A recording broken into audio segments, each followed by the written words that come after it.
Hello everyone and welcome to our channel Vikas Academy. In this video, we are going to start daily current affairs of 22nd November 2022. But before starting this session, if you have not subscribed our channel, then subscribe it and press the bell icon for further notifications. So let's start with the first news. आज की हमारी first news है newly re-elected president of Kazakhstan. So, Kasim Tokayev जो कि Kazakhstan के president री-इलेक्ट हुए हैं, has openly confronted major ally Russia over its invasion of Ukraine, secured a second term. So इस इलेक्शन में इन्होंने सिक्योर किए हैं टोटल 81.31% ऑफ द वोट और इन्होंने जो फर्स्ट इलेक्शन जीता था वो 2019 में and the present vote amalgamated his power as an independent leader. So now move on to the next news. National Swachh विद्यालय पुरस्कार 2021 to 22 ये दिया गया है 39 स्कूल्स को. So इसमें है 28 government and aided while 11 are private schools from among the total 8.23 lakh entries across the country. During this 21 to 22 academic session, तो ये जो पुरस्कार है ये दिया गया by the minister of state for education doctor Subhash सरकार और इस पुरस्कार में दिया गया है award money of ₹60,000 each and will get a certificate of participation showing the category wise scores in New Delhi. So इसमें जो 39 स्कूल्स को ये अवार्ड दिया गया उसमें है 34 स्कूल्स ओवरऑल कैटेगरी में और 5 स्कूल्स जो है वो है सब कैटेगरीज पे by the national selection committee.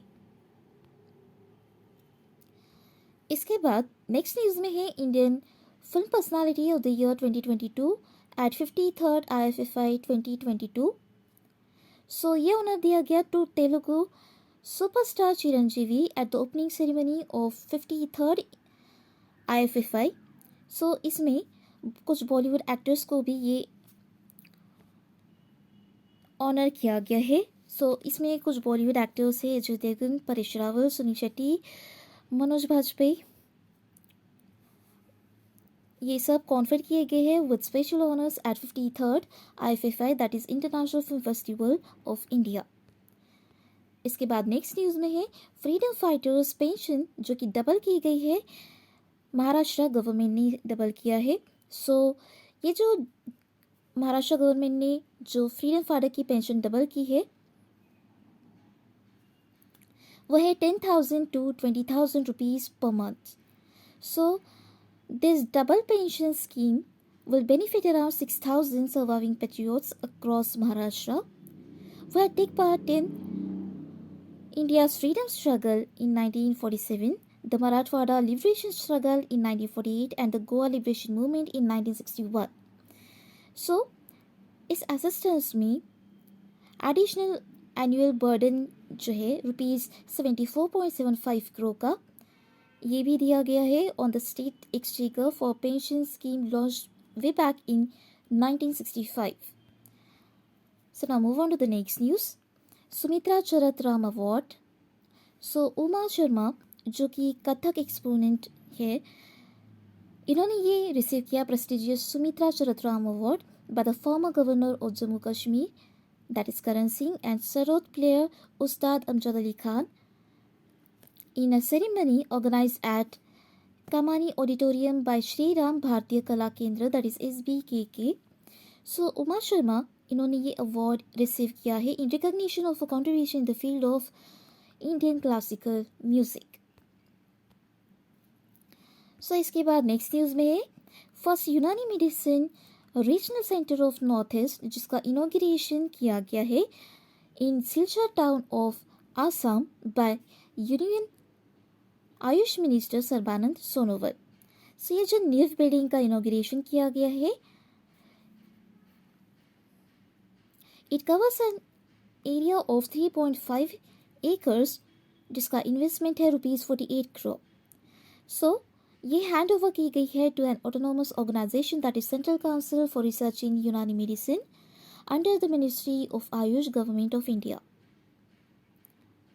इसके बाद नेक्स्ट न्यूज़ है ऑबिट्यूरी, जो कि ये वेतरन पंजाबी एक्ट्रेस दलजीत कौर खांगुरा के बारे में।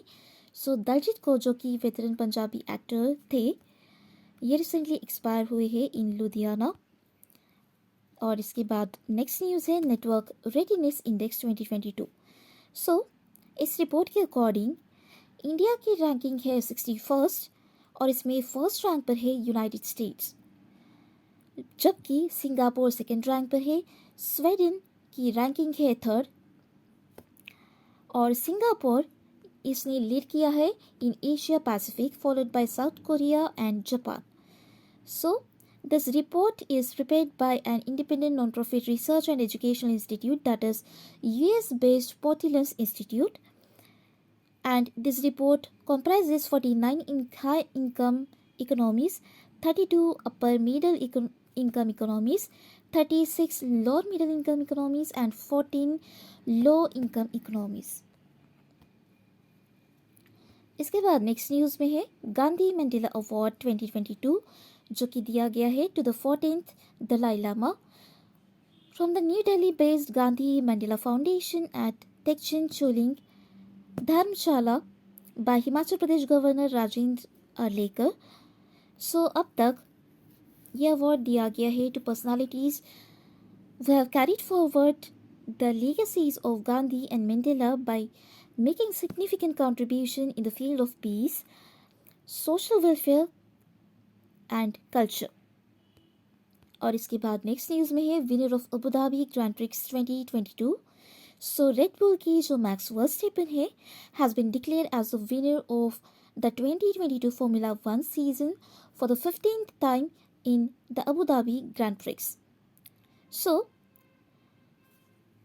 behind Verstappen, Ferrari के Charles Leclerc took advantage of a one-stop strategy to finish second, with Verstappen's teammate, जिनका नाम है Sergio Perez, having to settle for third after being unable to overall Leclerc, that is Charles Leclerc. तो ये थे आज के हमारे 22 नवंबर 2022 के current affairs. So that's all for today.